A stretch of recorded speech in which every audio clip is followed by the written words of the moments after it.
Trisha Paytas is one of the most openly anti-Semitic creators on YouTube. Hi everyone, it's me again, and Squish Gang is present. And today, we're going to do a little bit more of an interesting video today, not align with my typical content in the way that a lot of the recent videos I've been doing have been. So, we're going to talk about someone new today. We're going to talk about a creator called Mr.Beard. This is a male commentator.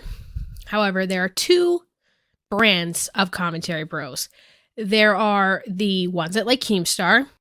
Bruh. We're not a fan. By we, I mean me, not speaking for everybody else. And then on the other end, we have the ones that people like and respect. That wasn't nice. But you know what I mean. We have the Edwins, Nicholas Diorio, Bo Blacks, Turkey Tom, Keemstar gang. And then we have the Curtis Connor, Danny Gonzalez, Drew Gooden, Nick is not green, and Mr. Beard are kind of in this neck of the woods. So that's who we're going to be talking about today. We're going to be talking about Mr. Beard. Mr. Beard is an interesting channel in his own right. Beautiful singing voice, at least in my opinion. Beautiful musical composition as well. And he's kind of shifted into more commentary as of late and has done a lot of stuff on Nick Green's channel. I've seen him on Curtis Connor's podcast as well, if I'm not mistaken. So recently, Trisha Paytas got married to her now husband, Moses, who is Ela Klein's brother, as most of you guys may know. This has caused a lot of issue in regards to how Trisha Paytas positioned as a part of the Jewish community and the Jewish faith, despite not really having any reason to, besides the fact that she's marrying a Jewish man. A lot of this is imposing her beliefs as well, like as in Christian beliefs, that simply marrying in means that you are accepted into a community, which is not the case for a lot of different faiths that actually do require full conversion, that especially Judaism, that has a very complicated process for conversion, that you have to take classes and a rabbi has to approve your conversion. It's not just like Christianity that you start going to church and you be accepted into the faith very quickly, is what I mean. And Trisha Paytas is very ignorant towards all of the faiths that she's cosplaying right now. And yeah, I'm using the term cosplaying because you're not going to be going on about Hare Krishna and then you're going to be a witch, but a Jew with Jesus Christ as your savior. Lots of other more classic drama channels have a lot of opinions on this. Adam McIntyre and Peter Mott talk about it quite a bit. I'm not going to get into that because I'm not a spiritual person at all. I would say I'm agnostic at best. So that's not what we're talking about here. We're going to talk about Mr. Beard's video. And I'm only going to say the title of it once because it's definitely... I didn't actually go into the video having high hopes given the title of the video, because the video title is... I pulled it up just to double check. Yeah, it's still the same. It's Trisha Paytas is an actual Nazi. That's the video we're going to be talking about today. I'm not going to state the title of it again just because it's a little bit triggering and I don't really feel like I am in that place to make that comparison myself. We'll learn more about my opinion on this later in the video. So the video is in 3 parts. We're going to talk about hyperbole and other rhetorical devices because Mr. Beard's video is well put together and well constructed and well thought out. And when you have these more thorough, logical, constructed videos, look at me calling a man logical. New year, new me. But when you have these well-constructed, logical videos, you actually will have a lot of rhetorical devices used in them, especially when you have to prove your point with a video that has arguably a pretty hyperbolic title. So we're going to talk about hyperbole and other rhetorical devices. Part 2, we're going to do my point-by-point video analysis. I tend to do this in most of my videos. It is with Creepshow Art. I do this with the Gabby Hanna podcast videos. I do this a lot. This is just something that I do pretty frequently. And then my final part will be just my thoughts on the whole thing and my thoughts on how you should approach Trisha Paytas given the type of personality that they are. I'm going to keep using they, them pronouns where I recall to, even though recently Trisha Paytas has said that they're cis, but then still has they, them. It's been a kind of topsy-turvy, so I'm going to err on the side of caution to what is preferred because they, them is still in their bios as of filming this video. So part one, we're just going to go really quickly through some rhetorical devices. So first off, I mentioned hyperbole before. So hyperbole in a dictionary sense is defined as exaggerated statements or claims that are not meant to be taken literally. I thought the title was hyperbole at first, for sure. I thought it was kind of just, you know, Trisha Paytas is anti-Semitic, whereas made anti-Semitic comments, and this is just somebody pinning that identity onto them as a way to kind of clickbait.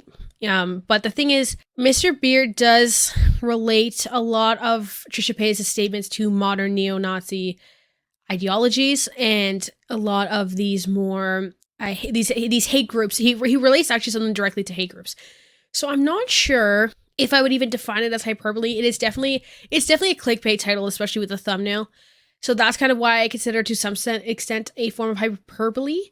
However, there are different ways to define that. Next, we have the rhetorical tactic of kairos, which kairos is a rhetorical tactic of taking an opportune moment to do something.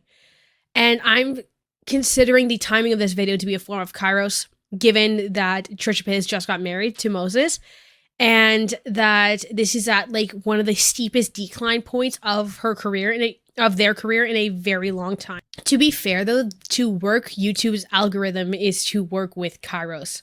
Kairos as a rhetorical tactic to take that opportune time to kind of sink somebody often. I use that. I use kairos all the time if I can get I can get first onto a video, first onto a situation, right? My Creepshow art video was published in the same day that it came out, with a 2.5 hour long video that I had to sit through and take notes on, which was also on a holiday. I spent my New Year's Eve, well, it ended up not being that bad because in the province that I was in at the time, especially, there was like full lockdowns. You weren't allowed to leave your house. So I just kind of, I utilized kairos, my opportune moment, to get the video out. And that video got 76,000 views, which for a channel with, at the time about 1,500 subscribers, that is literally numbers beyond my own personal comprehension, to be honest. There might be the rhetorical device of aporia, which is a device using doubt, often done by placing questions onto something. A lot of people will do this when trying to sell something or just make a convincing appeal. They'll do this with the example that I read, actually, was with the iPhone when they released the first iPhone, which was like, can you use your phone as a calculator? Do you have the ability to do this? Like, go online. Do you have this kind? So it's just placing gaps and then immediately filling them. So his presentation of Trisha Paytas in the way that Mr.Beard is presenting it is asking a question of, is this even a possible comparison? I think a lot of people are only aware of some of the more subtly anti-Semitic things Trisha has said, like calling her lunch her Jew lunch. Now, Trisha, you can't. You says rating my Jew lunch. I can tell you with 100% certainty, you cannot say that. It's offensive. That's why I said might, because it could be a stretch. That is just something that I kind of noticed in the presentation. However, that depends on the person and any other people who study philosophy or rhetoric.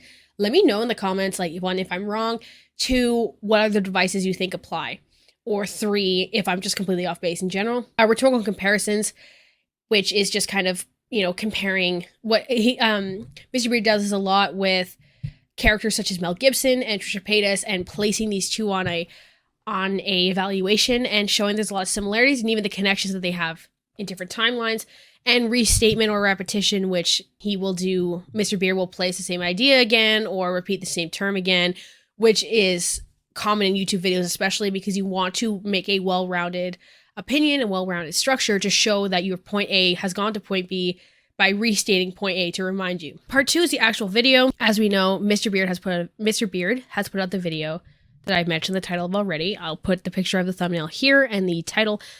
And it is a pretty inflammatory title. And given that I wasn't that familiar with Mr. Beard until I clicked on the video, and actually as soon as I saw him, I was like, oh, I know exactly who this is. I've seen him before. Just because I had only seen him affiliated with other channels before, not with I've never seen much of his own content. I was pleasantly surprised watching the video, which I really didn't expect given the kind of inflammatory presentation of the content. I quite literally was going in thinking it was going to be awful.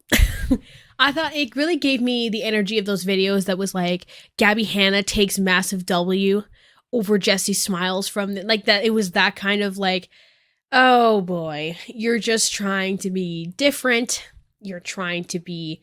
But then again, I knew that Trisha Paytas had many anti-Semitic notions in the past. And for those of you who are Jewish or even honestly practice Islam, Wiccans, witches, that whole thing, because Trisha Paytas has just been rotating faiths like hats, let me know in the comment section how you feel about that, actually, and these kinds of addressings that you know. Because I remember hearing the term Hare Krishna and being absolutely blown away by the level of insensitivity. The thing is like, I don't want to be one to try to claim offense or anything because I'm not a person who practices faith. But I cannot lie, like Hare Krishna, like blew me away. I was like, there is no way. What? I can't stop just sighing when I even think of the idea. So we're going to go point by point in the video. I am going to insert clips where I can. And I hope Mr. Beard doesn't take my video down. I like you, Mr. Beard, please. I actually do. I really do. I subscribed, actually. And like I said, as soon as I saw the sphere, this is the other thing there. There's rhetoric of association and class association and all these different types of things. And with the people that he associates himself with, I kind of figured out, I had more faith in watching the video because there's a difference between people that vouch that like Keemstar is the word of God and people that like respect women, right? For all intents and purposes, that's a joke, but it also kind of is. Right out the gate, like Mr. Beard says that Trisha Paytas is one of the biggest anti-Semites on the platform, even worse than those of the Steven Crowder type. Even openly racist people like Steven Crowder haven't spread the type of horrible shit about Jewish people that Trisha has. Hitler can't be all bad if he had this big following. But somehow she's been able to convince many people that it's not that serious by constantly playing dumb. You just found out about the Holocaust? I had no idea. I really love movies and books about the Holocaust. Contradicting herself. Like, what's the stereotype about Jews? Like, my cheap Jew boyfriend with a big nose. I don't say that. Jewish people are cheap. I like the stereotypes of, like, their noses. And victimizing herself whenever she gets called out. When you make those statements of being an anti-Semite, it's really damaging. So that, again, like, the art of YouTube, right, is to attract an audience right away. When you actually look at your YouTube analytics, there are points of audience retention. And honestly, with this video, how long my intro was, it might be kind of low. But with that, you have to have this grasping time. It's like when you write essays, right? You have to have your hook as your first sentence. So Mr. Beard's video takes that to heart, right, and hits you with that hook right out the gate by comparing Trisha Paytas to Steven Crowder, which is interesting because Steven Crowder, again, who he associates himself with is really important, is an end of politics and YouTube that tends to be compared to anti-Semitic notions. It's not that often that you get comparisons of just kind of lifestyle-esque YouTubers and these types of ideals. While, of course, though, she has counterparts such as Shane Dawson. So in reality, that's makes sense to kind of regard that association. And then Trisha he goes right into as well to talk about how there is no reason not to come for Trisha Paytas on these notions and come for Trisha Paytas on these ideas and these anti-Semitic statements that they make, because they themselves have said that public figures are fair game and that public figures should be able to talk about whoever they want as a defense to allow themselves to talk about Charli D'Amelio. That if anyone ever asked her to stop talking about them, she absolutely would. If someone asked me ever, even in my worst days on YouTube, to stop talking about them, I would cease immediately. This is complete bullshit. In Frenemies episode 10, Charli D'Amelio, a 16-year-old, asked Trisha to stop attacking her. I'm just gonna say, Trisha Paytas, like, this is not just, you have been completely rude to me multiple times. Just, like, please stop talking about me. And this is how Trisha responded. You are boring. You don't dance well. Like, I'm not trying to be a hater. I'm allowed to have an opinion. When you have 100 million followers, brand deals with Dunkin', all this money, good for you. Well, but don't expect people to not, like, critique your actions. That's the limelight. And there's a huge difference between the criticisms of a bratty teenager and the criticisms that you would apply to someone who is being hateful towards a sensitive group or marginalized group. And with that, he draws this kind of idea right out the gate. These are these rhetorical comparisons, right? And these outright comparisons that he's making is not only did Trisha Paytas say that someone can be commented on freely in a public forum, which I've talked about this before. It's called a dialectic. You go to my Commentary Bros video, I talk about this in length. But the dialectic is the public opinion, the court of public opinion, or the arena that you go into when you're making these types of videos. I get a lot of, I get 99% positive comments, but I do get a decent slew of more negative comments, especially when I do more contentious characters, such as, like I said, the Commentary Bros, or Jimmy Snow is a huge contentious character. Not only does he's highlighting the dialectic without naming it as such directly, he also is just showing it. Trisha Paytas is contradicting themselves very frequently in their statements. And not only that, but that this is the time to criticize them. Like, this is not one of those, like, in the worst times of my life, I have stopped. That, like, this isn't the time, because you are literally being hateful and spewing hate speech. And to the same extent that Trisha Paytas is willing, this is the next point, to the point that Trisha Paytas is willing to dish out to other people, they should be able to accept that and more when it comes to anti-Semitism. Then Mr.Beard brings out this really good quote where Trisha Paytas brings up that they think it's fine to troll because it makes them a lot of money. I don't believe that people can be canceled. You have to go away to be canceled. But, I've definitely trolled for money. Yeah. I definitely have said, like, whatever, Hitler's like, whatever. You know what I mean? People just won't forgive me. And that's fine. I don't expect it. I make a ton of money, so it's fine. Which connects to all the stereotypes as well that Trisha Paytas attaches to Jewish people, which is that they are money hungry and they like money. And if they describe that they're willing to trash morals and all of their thoughts, like all of their own indignations for the sake of money, that it kind of brings up the idea of fetishizing Jewish people for what Trisha Paytas thinks that they exist in the upper echelon, which I'll get to that in a minute, how horribly problematic and awful that is, but also the sake of kind of chasing money and security that Trisha Paytas imposes as an idea upon Jewish people, which is obviously not a correct way to say things. A theory in science in particular that I do want to bring up, the next point says, that Mr. Beard says that he will legitimately prove that Trisha Paytas hates Jewish people, which I think that Mr. Beard does a pretty good job of doing. However, I know that he brings up a lot of past videos where Trisha talks about how they write about the Holocaust and they like watching movies about it, and they know. He does bring up really good, like 100% got him kind of moments, though, when like he talks about they know who Hitler is, and they actually commend Hitler's contribution to the economy, which, all right.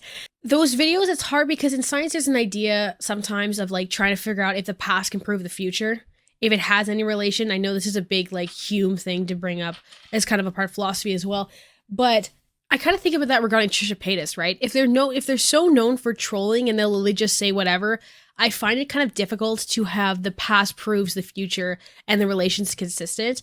However, I do want to definitely commend Mr. Beard for finding 100% relation moments, and this video is really well researched and well laid out. Like, one of the moments too is when he literally brings up that on Frenemies that Trisha Paytas said they don't know about global warming, but then proceeds to have a direct video clip where Trisha Paytas talks about how global warming works.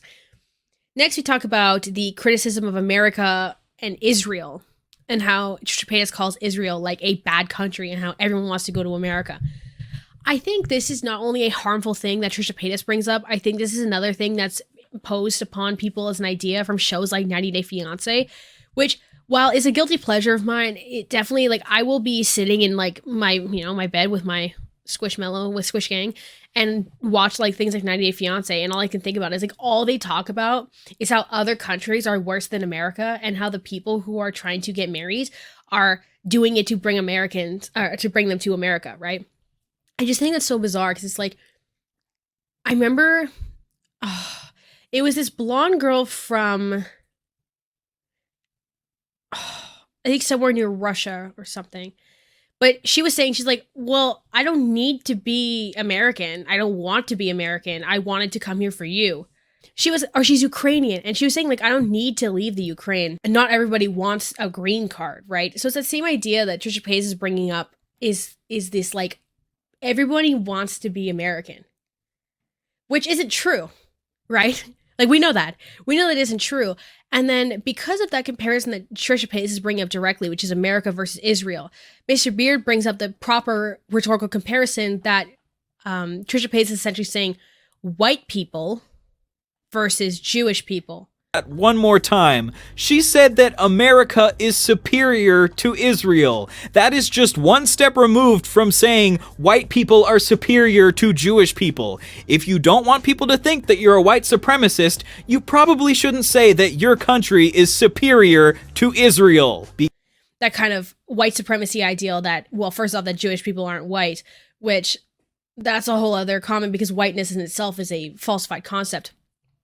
But like a concept that's not concrete to anything. They've said, like, obviously Irish people, they said Irish people aren't white. They've said Italians aren't white. They've said, even in, they had the different races. They talk about that this comes up in Canadian history of the English and the French. So the concept of whiteness is a whole other set of issues. But Mr. Beard is proving these kind of neo-Nazi ideologies of white people versus Jewish people. That Trisha Paytas is just covering that direct comparison up with America and Israel. Next point that he makes is the only reason why Trisha Paytas claimed to want to do conversion is to deflect criticism, and brings up some really good concrete points from frenemies where Trisha Paytas talks about how, well, you can't tell, like, what it made me think of was I'm not racist, I'm dating a black guy kind of comments, because it was like Ethan Klein would flat out call her anti-Semitic or say you can't say that. Like Trisha Paytas makes comments such as, and I'll type it because I don't even want to say it out loud, but like the lunch stuff and how they were phrasing it. And it was just so blatantly anti-Semitic, right? And Ethan Klein would call them out flat out right there, right on the podcast, right? And Trisha Paytas would immediately deflect with literally like, I am marrying a Jewish man, which is just so interesting because it's like, if it was Mr. Beard, I think brought it up. If not, I saw it somewhere else. But it's like, no, I saw this on the H Street podcast recently. It was the same thing as, if you have a company that hires black people and the founder says he's not racist because he hires black people, it doesn't make him not racist. Same thing as Trisha Paytas marrying a Jewish man because she's fetishizing him on the basis of white supremacist ideologies. That doesn't mean that she herself is not reflected of those white supremacist ideologies. Mr. Beard actually says that Trisha Paytas is taking the fetishization to abuse pipeline in regards to Jewish men. And then he makes a really good comment too about how Trisha literally outright says that Jewish people are the upper echelon. Trisha said on Frenemies that Jews are in the upper echelon of the world. It's weird how you fetishize Jewish people. It's not fetishizing. It's wanting to be in the upper echelon of the world. Now, she didn't just say Jews are rich. She said they're in the upper echelon. The phrase upper echelon is the kind of thing that Nazis say. Your average person wouldn't use the phrase upper echelon unless they had been exposed to actual Nazi conspiracy theories. Ooh, boy. When I heard that, it convinced me. Like any doubt I had of Mr. Beard's comparisons and maybe how they were hyperbolic or maybe that he wasn't serious, gone. Because upper echelon, direct like that, you hear that from KKK members and you hear that from white supremacists and you hear that when you read like old writings from the Holocaust and even old Shakespeare that had anti-Semitic sentiments in it. Mr. Beard kind of towards the end of the video brings up Mel Gibson and how Trisha Paytas went to Mel Gibson's church and how Trisha Paytas would spew fake anti-Semitic hate speech and ideas such as like that the Jews killed Jesus. And even though there are literally in the Bible, it says that it was the Romans. And then Mr. Beard just ends the video kind of wrapping up with his own thoughts and talking about how he's like, he can't even understand or fathom how Trisha Paytas has a platform still. And that there's a point where the criticism being bad for your mental health is below the criticism at hand, which in this case is, again, hate speech. So, and hate speech, racism, white supremacy, and the latter. And there's so much more. So for my thoughts for the whole thing, I will say that the rhetoric devices are used well, and the structure of the video is well done, And it's not often that I feel like I have my feelings shifted as much as they were. And he was able to back up what appeared to be hyperbole right out the gate. And the fact that Mr. Beard was so willing to present something in a way that would have such heavy backlash, if not backed up to its full extent, I think really shows a dedication to the content and the message at hand. And I think is one of the times where taking risks seems to have played out well. If I'm wrong in this, please let me know. But watch the video yourself as well to kind of make the point. For those who are Jewish, let me know if there's any insensitivities that you're feeling or if these comparisons aren't right. I do think using the term Nazi flat out was not the best idea, but that could just be me because, like I said, there are definitely neo-Nazi ideologies in there. It's become unfortunate that commentary has had to go into such serious messages, and Mr. Beard says that he's just some white guy at some point in the video, and that I don't believe he was Jewish either. I'm not sure if I could be wrong. I'll double check. If I'm wrong, I'll correct on the screen. But it's hard because there are videos of Jewish people like saying this is just unacceptable. There is, I will put the thumbnail up here. I just can't recall off the top of my head because I've gone off script a little bit. But this is a channel I really like. They talk about how Trisha Paytas is manipulative with the sake of their conversion and what makes someone really Jewish and are they dedicated enough. And it's hard because it takes a, cis white guy with a bunch of subscribers and a microphone, and same way as those of you who are reaching, for those of you that are reaching this message through me, it's taking a white woman with a microphone to highlight these kind of more harsh topics and point out the blatant racism and hate speech coming from these creators because these more marginalized groups are not being listened to in the way that they should be. And I'm not trying to virtue signal, I'm just kind of seeing the reality of this whole thing because I don't know how that many people who could get away with a comparison like that. And please voice in the comments how you feel. I really want to know. I will make any corrections in pinned comment in future videos or another video, or I'll delete this one entirely if it's way too off base. I'm here to, I've gone done my own research and tried to learn by myself, but if there's anything I'm missing, please let me know. I'm always willing to listen. And in conclusion, not every video is going to let you down.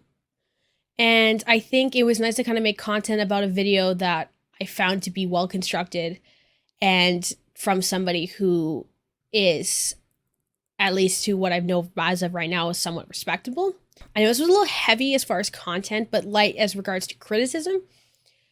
But like I said, please let me know how you're feeling and if there's anything I need to learn, or if there's anything that Mr. Beard needs to learn, or what the community should do with people like Trisha Paytas, because I do think that Trisha Paytas needs to be somebody that is criticized. I don't think letting them run amok and do whatever they want is good enough, and people caving because they act in a way that their mental health is declining.